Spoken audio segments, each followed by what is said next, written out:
nga nasakit, naguol o nagkinahanglan, magampo kita sa Ginoo.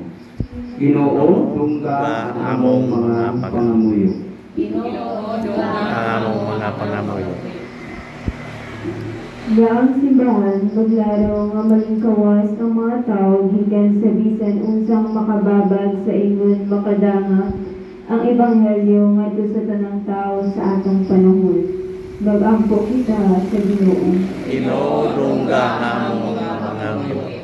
Nga ang Ginoo maghatag og paglaom o gadasing ngadto sa gutom nga kalibutan nga sa dili makinaangayon paagi na hikawan sa pagkaon sa bisti o sa kagawasan.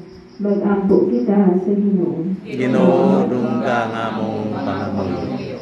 Nga sila nga nag-antos sa kawalay paglaom o kabalaka makakaplag diha kang Kristo o kasiguruduan kay siya man ang dalan, ang kamatuoran o ang kinabuhi.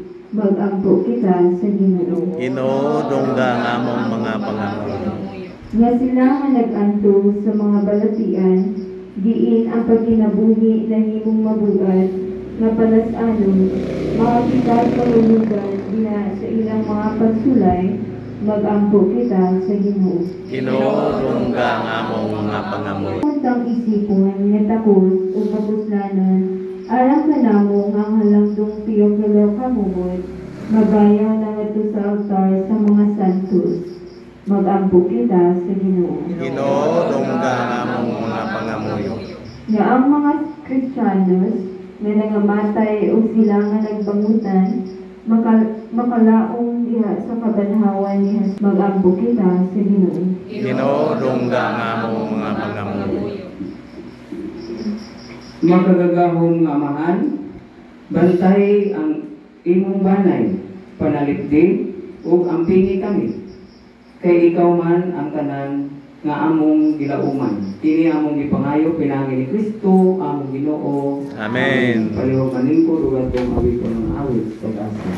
Dawata o Ginoo, among mga gasa, tihimaan sa mungkuma, sa gupaog santosan.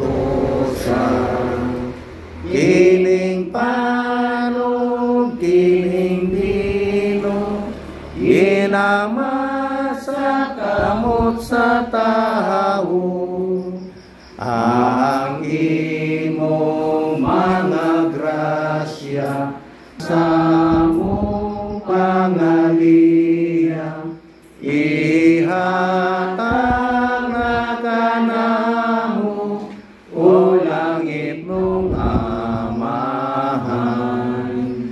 Sa tanan panalangin sa kada